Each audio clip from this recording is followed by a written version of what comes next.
السلام علیکم۔ عشق کا عین کی 16ویں قسط کی جانب چلتے ہیں تو وہ موجود نہیں تھی۔ الہی بخش کی سمجھ میں نہ آیا کہ اب کیا کرے۔ اس نے گاڑی ایک طرف کچے میں لگا دی اور یہ سوچ کر انتظار کرنے لگا کہ شاید چھٹی میں دیر ہو گئی ہے۔ 5 منٹ بعد ایک لڑکی اس طرف سے گزری۔ وہ سعدی کی سہیلیوں میں سے تھی۔ الہی بخش کو اس کا نام تو معلوم نہیں تھا، لیکن وہ اسے چہرے سے جانتا تھا۔ اے تم سعدیہ کے ڈرائیور ہو نا؟ لڑکی نے پوچھا۔ جی ہاں، اس کا انتظار کر رہے ہو؟ جی، وہ تو جا چکی ہے۔ الہی بخش کی سمجھ میں کچھ نہیں آیا۔ آپ کیسے کہہ رہی ہیں؟ ارے وہ میرے سامنے عمر کی موٹر سائیکل پر بیٹھ کر گئی ہے۔ آج اس نے کوئی کلاس اٹینڈ نہیں کی، وہ تو 10 بجے ہی چلی گئی تھی۔ الہی بخش کو اب بھی یقین نہیں آ رہا تھا۔ مجھے تو انہوں نے اسی وقت بلایا تھا، میں تو ان کا انتظار کروں گا جی۔ تمہاری مرضی، میں نے تمہیں بتا دیا، اب تم جانو۔ یہ کہہ کر لڑکی آگے بڑھ گئی۔ اس وقت 1:15 بجا تھا۔ سعدی نے اس روز اسے 1 بجے بلایا تھا۔ الہی بخش کشمکش میں پھنس گیا۔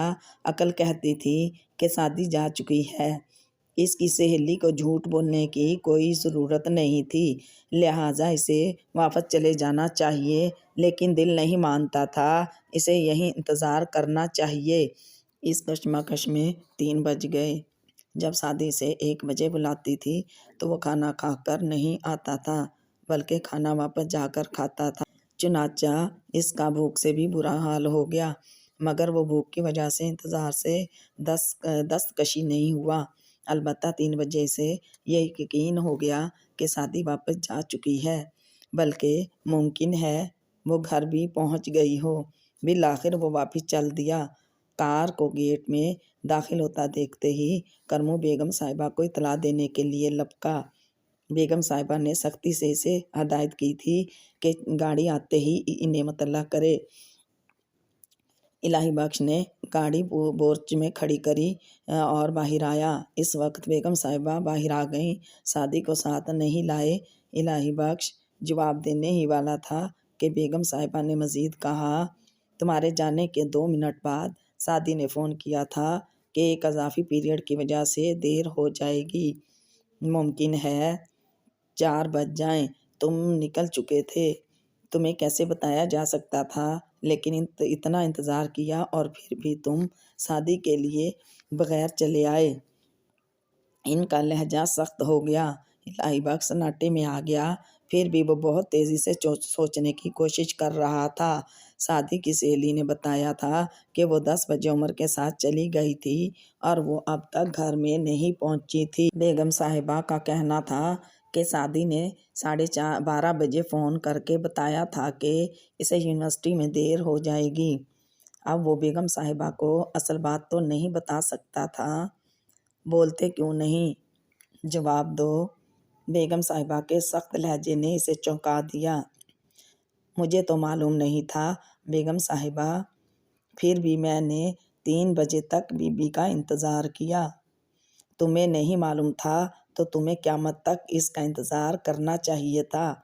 الہی بخش کہنا چاہتا تھا کہ اس صورت میں تو اسے رات یونیورسٹی میں ہی گزارنا پڑنی تھی، لیکن اس نے یہ بات کہی نہیں۔ غلطی ہو گئی بیگم صاحبہ، اس نے معذرت خواہانہ لہجے میں کہا۔ اب تو بیگم صاحبہ برس پڑیں۔ یہ غلطی نہیں، غیر ذمہ داری ہے، اور غیر ذمہ داری حرام خوری ہوتی ہے۔ ان کے لہجے میں بلا کی نفرت تھی۔ اسی لمحے سعدی بھی آ گئی، مگر بیگم صاحبہ اس کی موجودگی سے بے خبر اپنی کہتی رہیں، اور کیوں نہ کرو حرام خوری، بے وقوف جو مل گئے ہیں تمہیں، دن میں 2 بار ڈرائیو کرتے ہو اور 3 بار مفت کی روٹیاں توڑتے ہو، رہنے کو ٹھکانہ میسر ہے، تنخواہ بڑے سرکاری افسروں کی لیتے ہو، حرام منہ کو لگے گا تو حرام خوری تو ہوگی۔ سعدی اس دوران 3 بار ماں کو پکار چکی تھی۔ اب اس نے ماں کا ہاتھ پکڑتے ہوئے بلند آواز میں کہا، بس کریں امی، آپ ناجائز اسے برا بھلا کہہ رہی ہیں۔ اس نے نظریں اٹھا کر الہی بخش کو دیکھا جس کا چہرہ ست گیا تھا۔ اس میں الہی بخش کی تو کوئی غلطی نہیں۔ غلطی کیسے نہیں؟ اسے وہیں تمہارا انتظار کرنا چاہیے تھا۔ اس صورت میں گھر آ جاتی اور یہ وہیں بیٹھا انتظار کرتا رہتا، پھر کیا ہم اسے لینے کے لیے کسی کو بھیجتے؟ بیگم صاحبہ لاجواب ہو گئیں، لیکن وہ ہار ماننے والی نہیں تھیں۔ ہاں ایسا ہی ہوتا اور یہی بہتر تھا۔ وہ الہی بخش کی طرف مڑیں۔ تمہیں احساس نہیں کہ میرے شوہر نے تمہیں میری بیٹی کی ذمہ داری سونپی ہے، اور یہ بڑی ذمہ داری ہے۔ کیسی ذمہ داری؟ الہی بخش نے سوچا۔ میں تو اسے غلط راستے پر جانے سے روک بھی نہیں سکتا، لیکن اس نے مجھ سے کچھ نہیں کہا۔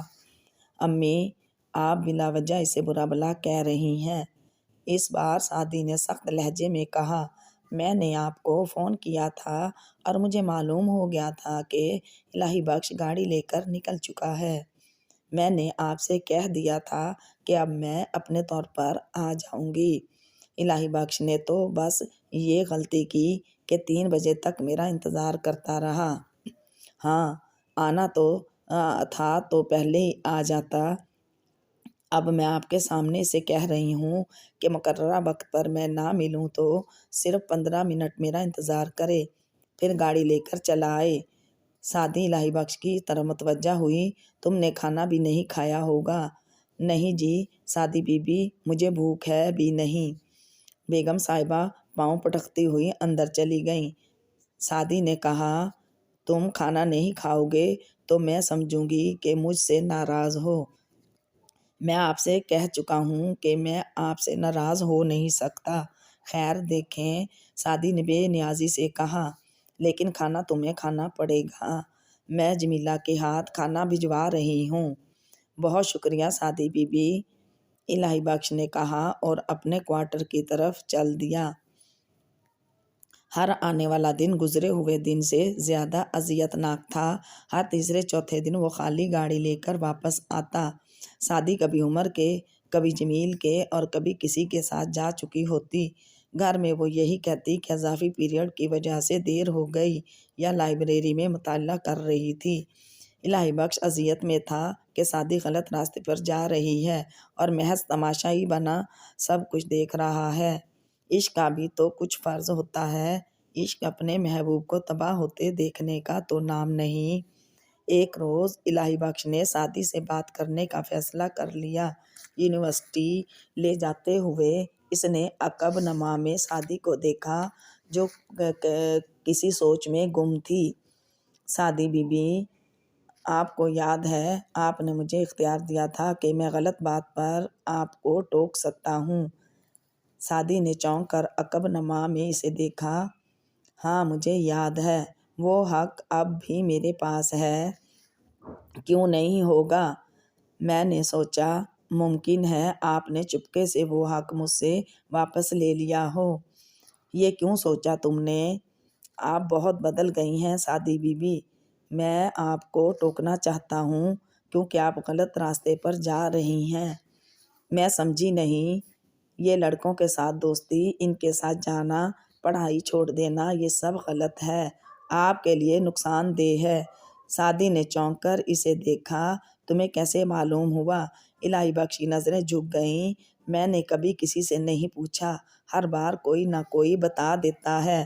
سنا تو تم نے سچ ہے، سعدی نے ٹھنڈی سانس لے کر کہا، لیکن اس میں حرج کیا ہے؟ بدنامی بھی ہوتی ہے اور عزت بھی کم ہو جاتی ہے۔ لڑکیوں کی عزت تو کانچ کے برتن کی طرح ہوتی ہے۔ تو تمہاری نظروں میں میری عزت کم ہو گئی یا بالکل ہی ختم ہو گئی؟ سعدی نے عقب نما میں اسے غور سے دیکھتے ہوئے پوچھا۔ میری بات اور ہے سعدی بی بی، میرے لیے تو آپ اب بھی پہلے جیسی ہیں اور ہمیشہ ایسی ہی رہیں گی، بلند اور پاکیزہ۔ میں دنیا کی بات کر رہا ہوں۔ پھر آدمی محبت تو بس ایک ہی آدمی سے کرتا ہے، ایک وقت میں اتنے لوگوں سے تو محبت نہیں ہو سکتی۔ تو میں ان سب سے محبت تو نہیں کرتی، محبت تو مجھے بھی بس ایک ہی شخص سے ہے اور ہمیشہ رہے گی۔ البتہ دوستی میں حرج نہیں سمجھتی۔ الہی بخش کو یہ پوچھنے کی ضرورت نہیں تھی کہ وہ کون ہے۔ وہ جانتا تھا کہ شاہد کی بدتمیزی کے باوجود سعدی نے اس سے ملنا نہیں چھوڑا ہے۔ الہی بخش جو کچھ کہنا چاہتا تھا اس میں اسے حجاب آ رہا تھا، لیکن وہ کہنا بھی ضروری تھا۔ سعدی بی بی، مرد اور عورت کے درمیان دوستی ممکن نہیں، صرف ایک ہی رشتہ یا تعلق ہو سکتا ہے، غلط طریقے سے ہو یا صحیح طریقے سے۔ میں بہت پریشان اور دکھی ہوں الہی بخش۔ امی اور پاپا کی زندگی میرے سامنے ہے اور میں ایسی زندگی نہیں گزارنا چاہتی۔ میں اپنی زندگی کا فیصلہ امی اور پاپا پر نہیں چھوڑ سکتی، وہ تو اپنے لیے بھی درست فیصلہ نہیں کر سکے۔ الہی بخش، یہ درست ہے کہ میں کسی سے محبت کرتی ہوں، بلکہ وہ کہتے کہتے رکی۔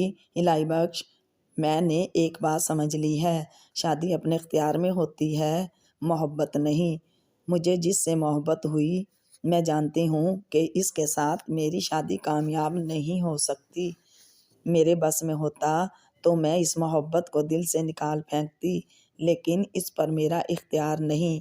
اب میں اتنے لڑکوں سے دوستی کرتی ہوں تو انہیں پرکھنے کے لیے شاید کوئی ایسا مل جائے جو مجھے سمجھ سکے اور جسے میں سمجھ سکوں۔ ایسے شخص کے ساتھ محبت کے بغیر بھی زندگی گزاری جا سکتی ہے، بس یہی جستجو ہے میری۔ آپ نے جو بات سمجھی وہ بھی پوری نہیں سمجھی سعدی بی بی، الہی بخش نے کہا۔ انسان کا اختیار نہ محبت پر ہے نہ شادی پر۔ جوڑے تو اوپر آسمانوں پر طے ہوتے ہیں، اور لڑکوں سے ملنے میں یہ برائی ہے کہ کسی بھی وقت کوئی آپ کے ساتھ بدتمیزی کر سکتا ہے، آپ کو نقصان پہنچ سکتا ہے۔ سعدی بی بی، تم اس کی فکر نہ کرو، سعدی نے سرد لہجے میں کہا۔ تم جسے بدتمیزی کہتے ہو وہ کوئی ایسی بڑی بات نہیں، تھوڑی بہت تعلق کسی سے بھی رکھا جا سکتا ہے، اسے عزت پر تو کوئی حرف نہیں آتا۔ اس کے بعد کچھ کہنے کی گنجائش نہیں تھی۔ الہی بخش خاموش ہو گیا۔ اس رات الہی بخش کو بہت دیر تک نیند نہیں آئی، وہ سعدی کے بارے میں سوچتا رہا۔ سعدی کے الفاظ اس کی سماعت میں گونجتے رہے۔ تم جسے بدتمیزی کہتے ہو وہ کوئی ایسی بڑی بات نہیں، تھوڑا بہت تعلق تو کسی سے بھی رکھا جا سکتا ہے، اس سے عزت پر تو کوئی حرف نہیں آتا۔ یہ کیا ہو گیا ہے سعدی کو؟ وہ سوچتا رہا۔ اسے عزت اور آبرو کے فرق کا احساس نہیں رہا۔ وہ کن گہرائیوں میں گرتی جا رہی ہے، کس حد تک گر چکی ہے، وہ اسے روک بھی تو نہیں سکتا۔ اس کے پاس کوئی اختیار نہیں، وہ بس اس کے لیے دعا کر سکتا ہے، مسلسل دعا۔ اس نے اپنے دل کو ٹٹولا، وہاں سعدی کا مقام اور مرتبہ اب بھی وہی تھا، اس میں رتی بھر فرق نہیں پڑا۔ یہی تو عشق ہے۔ اس کے دل میں کسی نے کہا عشق کی عزت غیر مشروط ہوتی ہے، اس کا عمل اور کردار سے کوئی تعلق نہیں ہوتا، اس میں صرف خوبیاں اور احسان یاد رکھے جاتے ہیں۔ اس سے اس کی کروں شکایت کیا، شیشہ دل پہ بال بھی تو نہیں۔ اس کے بعد اس کے وجود میں عجیب سی طمانینت اتر گئی، وہ بے فکر اور بے خود ہو گیا۔ بہت عرصے کے بعد اس رات سعدی پہلے کی طرح اس کے پاس آئی اور وہ دیر تک اس سے باتیں کرتا رہا۔ اس کی سمجھ میں آ گیا کہ قربت کیسی کثافت پیدا کرتی ہے اور دوری میں کتنی لطافت اور سرشاری ہوتی ہے۔ وہ عشق کے عین کو سمجھنے کے مرحلے میں داخل ہو رہا تھا۔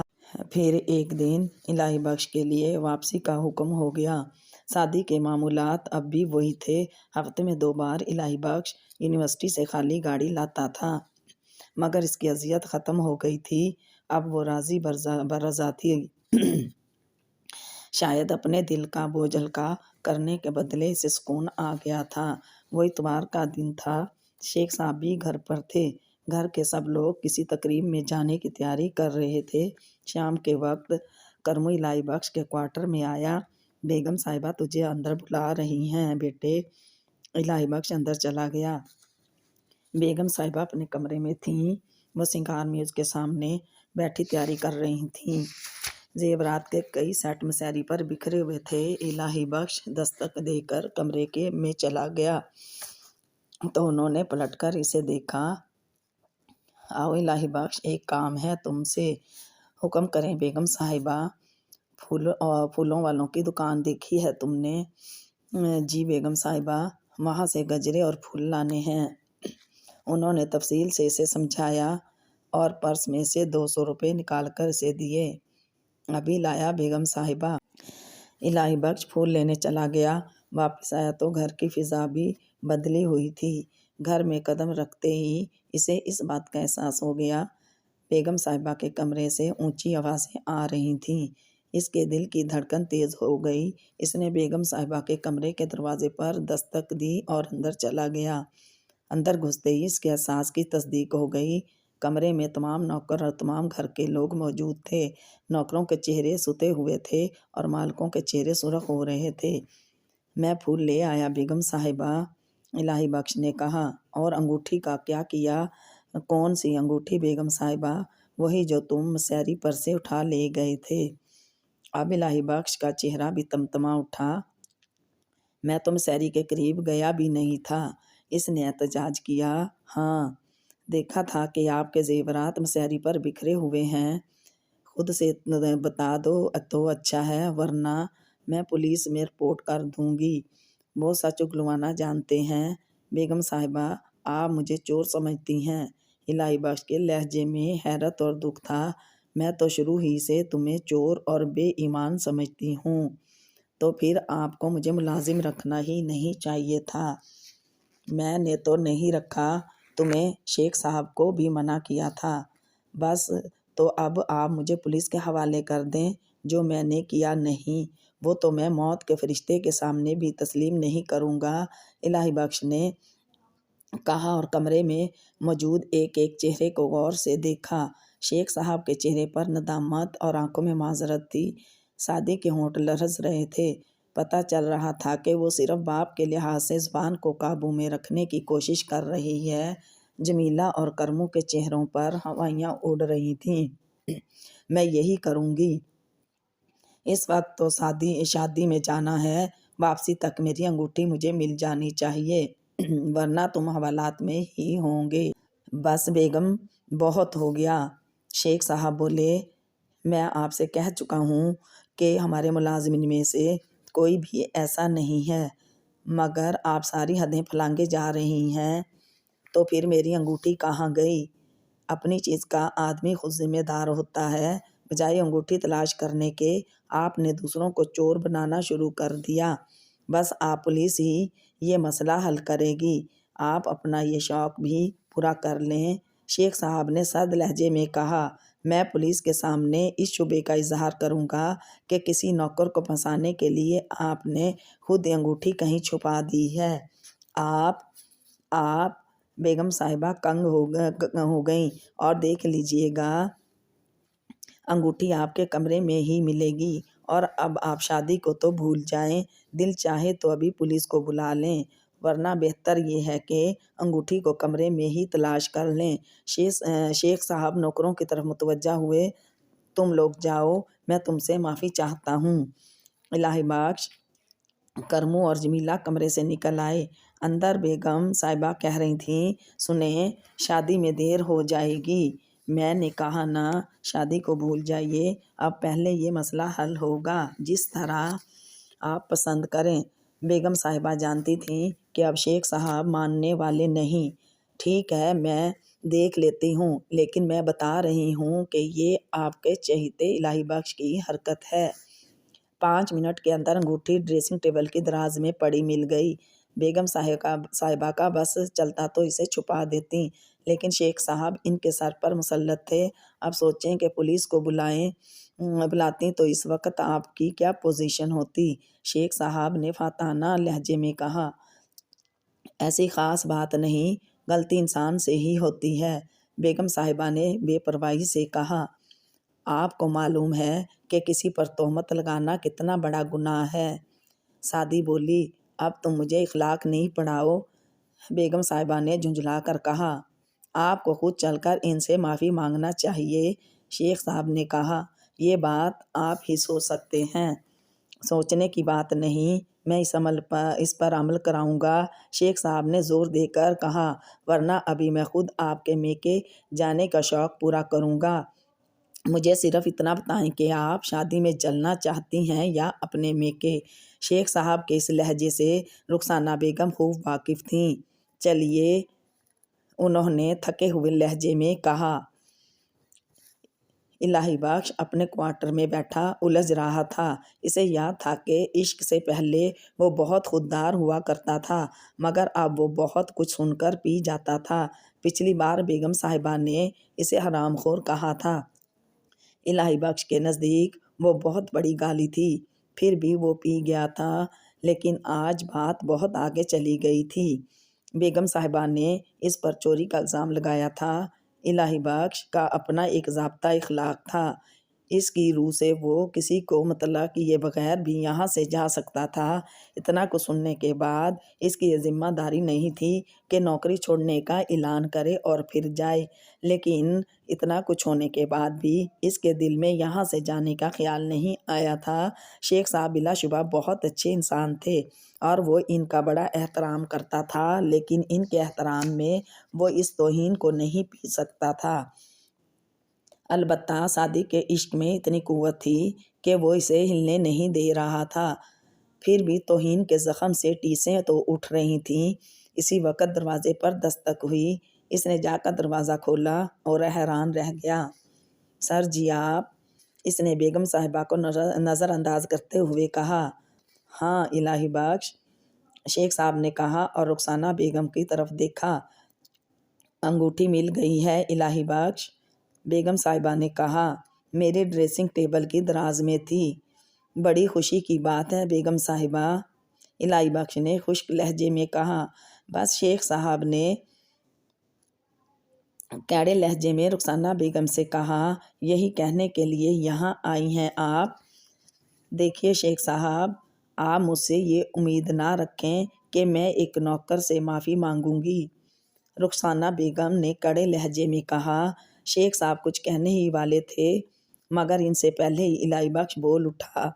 سر جی، معافی سے تو میں شرمندہ ہوں گا، اس کی ضرورت نہیں، مگر گستاخی معاف، میں کچھ کہنا چاہتا ہوں۔ کہو الہی بخش۔ سر جی، پہلے میرے باپ نے رزق حلال پر میری پرورش کی، پھر مجھے اس کی تلقین کی، اللہ گواہ ہے۔ سر جی، میں نے کبھی چوری، بے ایمانی، حرام خوری نہیں کی۔ انسان ہوں، لا علمی میں تو خطا ہو سکتی ہے، مگر میں ہمیشہ ان چیزوں سے بچتا رہا۔ ایک بار پہلے بیگم صاحبہ مجھے حرام خور کہہ چکی ہیں۔ میں صرف اس لیے نوکری چھوڑ کر نہیں گیا کہ آپ کا احسان مانتا ہوں، آپ کی عزت کرتا ہوں۔ آج انہوں نے مجھے بلا وجہ چور اور بے ایمان کہہ دیا، اور یہ بھی کہا کہ یہ شروع ہی سے مجھے ایسا سمجھتی ہیں۔ اب آپ بتائیں، اس صورت میں میرا یہاں کام کرنا مناسب ہے؟ شیخ صاحب نے ملامت بھری نظروں سے بیوی کو دیکھا۔ آپ کو اپنی زیادتی کا احساس بھی نہیں ہے؟ بیگم صاحبہ کے چہرے پر نرمی سی بکھر گئی۔ مجھے احساس ہے، اس سے زیادہ میں کچھ نہیں کہوں گی، یہ کہہ کر وہ پلٹیں اور گھر کی طرف چلی گئیں۔ شیخ صاحب چند لمحے مجرم بنے سر جھکائے کھڑے رہے، پھر انہوں نے کہا، بیٹے الہی بخش، میں شرمندہ ہوں، انشاءاللہ آئندہ ایسی کوئی بات نہیں ہوگی۔ سر جی، مجھے شرمندہ نہ کریں، میں آپ کو شرمندہ نہیں دیکھ سکتا، میرے لیے یہ مر جانے کے برابر ہے۔ شیخ صاحب بھی پلٹ کر چلے گئے۔ الہی بخش کوارٹر میں چلا آیا۔ وہ شاید دستک ہی کا دن تھا۔ شیخ صاحب کے جانے کے بعد کوئی 1 گھنٹے بعد پھر دستک ہوئی۔ اس بار دروازے پر کرمو تھا۔ بیٹے، تمہیں سعدی بی بی نے بلایا ہے۔ الہی بخش کہنا چاہتا تھا کہ اب میں گھر میں قدم رکھ کر ایک بار اور چور نہیں بننا چاہتا، لیکن اس کے اندر سے کسی نے ملامت بھرے لہجے میں کہا، سعدی کا حکم ٹالے گا، اپنی توہین کا بدلہ اس سے لے گا۔ تم جاؤ کرمو بابا، میں ابھی آتا ہوں، الہی بخش نے کہا۔ 5 منٹ بعد الہی بخش بنگلے میں داخل ہوا تو وہاں سناٹا تھا۔ بات سمجھ میں آنے والی تھی، سب لوگوں کو شادی میں جانا تھا، مگر سعدی کیوں نہیں گئی؟ اس نے سعدی کے کمرے کے دروازے پر دستک دی۔ آ جاؤ الہی بخش، اندر سے سعدی نے بھرائی ہوئی آواز میں کہا۔ الہی بخش کمرے میں داخل ہوا۔ سعدی مسہری پر بیٹھی تھی۔ اس کی مترم آنکھوں سے اندازہ ہوتا تھا کہ وہ روتی رہی ہے۔ اسے اس حال میں دیکھ کر الہی بخش کا دل کٹنے لگا۔ یہ کیا حلیہ بنا رکھا ہے سعدی بی بی؟ اس نے دل گرفتگی سے کہا۔ اور آپ شادی میں بھی نہیں گئیں؟ اتنا کچھ ہو جانے کے بعد جا سکتی تھی کیا؟ سعدی نے روندی ہوئی آواز میں کہا۔ کچھ بھی تو نہیں ہوا سعدی بی بی۔ دیکھیں میں تو دکھی نہیں بلکہ خوش ہوں۔ یہ تو تمہاری بڑائی ہے جو اللہ نے تمہیں دی ہے، لیکن میں تم سے شرمندہ ہوں الہی بخش۔ میں امی کی طرف سے تم سے معافی مانگتی ہوں۔ مجھے گناہ گار نہ کریں سعدی بی بی۔ امی انسان نہیں ہیں، ایسا نہ کہیں، وہ آپ کی ماں ہیں، بہت محترم ہیں آپ کے لیے، الہی بخش نے کہا۔ پھر پوچھا، میرے لیے کیا حکم ہے سعدی بی بی؟ یہاں آؤ میرے قریب۔ الہی بخش مسہری کے قریب چلا گیا۔ یہاں بیٹھو میرے پاس۔ سعدی نے مسہری کی طرف اشارہ کیا۔ سعدی بی بی، یہ میرا مقام نہیں، یہی تو دشواری ہے کہ تمہیں اپنے مقام کا علم نہیں۔ بہرحال میرا حکم تو نہیں ٹال سکتے۔ الہی بخش بڑھا اور مسہری پر ٹک گیا۔ اسے احساس ہو رہا تھا کہ کوئی غیر معمولی بات ہونے والی ہے۔ تم آج نوکری چھوڑ کر چلے کیوں نہیں گئے؟ سعدی نے پوچھا۔ بس سعدی بی بی، جی نہیں چاہا ایسا کرنے کو۔ اپنی عزت کا خیال نہیں تمہیں؟ کچھ چیزیں عزت سے بڑی ہوتی ہیں سعدی بی بی۔ ہو سکتا ہے تمہیں بڑی لگتی ہوں، حقیقت میں نہ ہوں۔ جب تک مجھے بڑی لگیں گی میرے لیے تو بڑی ہی رہیں گی۔ ٹھیک کہتے ہو، سعدی نے ہاں بھر کر کہا۔ جانتے ہو میں نے تمہیں کیوں بلایا ہے؟ نہیں سعدی بی بی، جاننا چاہتا ہوں۔ میں چاہتی ہوں کہ تم مجھ سے محبت کرو۔ الہی بخش گڑبڑا گیا۔ اس وقت کا تو اس نے تصور بھی نہیں کیا تھا۔ اس کا دل بیلیوں اچھلنے لگا۔ وہ عشق کا سارا فلسفہ بھول گیا۔ میں آپ سے محبت کرتا ہوں سعدی بی بی، اپنی یہ محبت نہیں، وہ محبت کرو جو عام لوگ کرتے ہیں۔ سعدی کی آواز لرز رہی تھی۔ میں چاہتی ہوں تم مجھ سے محبت کرو۔ سعدی اس کی طرف کھسکی اور اس کا ہاتھ تھام لیا۔ الہی بخش یوں اچھل کر مسہری سے اٹھا جیسے وہاں کسی بچھو کو دیکھ لیا ہو۔ یہ کیسے ممکن ہے سعدی بی بی؟ آپ بہت بلند اور پاکیزہ ہیں۔ سعدی بھی اٹھ کھڑی ہوئی۔ جو تم سمجھتے ہو میں ویسی نہیں، میں انسان ہوں، میری خواہشات بھی انسانی ہیں، میں گوشت پوست کی بنی ہوئی ہوں۔ میرے لیے آپ وہ ہیں جو میری نظر میں ہیں۔ میرے لیے اہمیت صرف اس بات کی ہے۔ سعدی اس سے لپٹ گئی۔ میں جانتی ہوں تم میرا حکم نہیں ٹال سکتے۔ الہی بخش نے نرمی سے اسے علیحدہ کر دیا۔ وہ حکم مانوں گا جو آپ ہوش مندی کے عالم میں دیں گی۔ وقت آپ ہوش میں نہیں ہیں اور آپ تاوان کیوں ادا کرنا چاہتی ہیں جب کہ میں طلب ہی نہیں کر رہا ہوں؟ یہ محض تمہاری بے عزتی کی قیمت نہیں، میری خواہش بھی ہے۔ سعدی بھپر گئی تھی۔ تم نہیں جانتے میں تم سے محبت کرتی ہوں۔ محبت؟ الہی بخش نے حقارت سے کہا۔ اسے محبت کچھ نہیں کچھ اور کہتے ہیں۔ میں وہ لفظ زبان پر نہیں لا سکتا۔ میں تم سے شادی نہیں کر سکتی، تمہیں وقتی طور پر حاصل تو کر سکتی ہوں۔ سعدی بی بی، میں جا رہا ہوں، یہ سمجھ لیں کہ میں آیا ہی نہیں تھا۔ یہ کہہ کر الہی بخش دروازے کی طرف بڑھ گیا۔ الہی بخش نے پلٹ کر دیکھا۔ جی سعدی بی بی، تمہیں میرا حکم ماننا پڑے گا ورنہ میں شور مچا دوں گی، کہوں گی کہ تم مجھ سے بدتمیزی کر رہے تھے۔ سعدی بی بی، آپ نے یہ الزام لگایا تو میں اس سے انکار بھی نہیں کروں گا۔ خدا حافظ۔ وہ باہر نکل آیا۔ سعدی کی خواہش میں ڈوبی لرزتی آواز دور تک اس کا پیچھا کرتی رہی لیکن اس نے نہیں سنا۔ وہ یہ آواز اپنی سماعت میں، اپنی یادداشت میں محفوظ نہیں رکھنا چاہتا تھا۔ اپنے کوارٹر میں پہنچ کر اس نے اپنی تمام چیزیں سمیٹ کر صندوق میں رکھیں اور کرمو چاچا کے پاس چلا گیا۔ چاچا، میری روانگی کا حکم آ گیا ہے، اس نے کہا۔ جانتا ہوں بیٹے، اب تو یہاں نہیں رہ سکتا۔ بیگم صاحبہ نے بڑی زیادتی کی تیرے ساتھ۔ چاچا صبح صاحب کو بتا دینا کہ میں اب یہاں کام نہیں کر سکتا، اس لیے چلا گیا ہوں۔ ان سے کہنا مجھے معاف کر دیں، میری ہر غلطی معاف کر دیں۔ تو کیا ابھی جائے گا؟ ہاں چاچا، اب یہاں رات گزارنا ٹھیک نہیں۔ کہاں جائے گا بیٹے؟ اسٹیشن جاؤں گا چاچا، شاید رات کی کوئی گاڑی مل جائے، میں تجھے چھوڑنے چلوں گا۔ نہیں چاچا، اب میں چلتا ہوں۔ بیٹا، میرے گھر سب کو سلام دعا پہنچا دینا، اللہ تجھے حفاظت سے گھر پہنچائے۔ کرم دین گیٹ تک الہی بخش کو چھوڑنے آیا۔ واپسی کا حکم اوپر ہی سے ہوا تھا۔ الہی بخش کو رات کو گاڑی مل گئی۔ صبح ہوتے ہی وہ حیدرآباد سے نکل چکا تھا۔ زندگی کا ایک اور باب مکمل ہو چکا تھا۔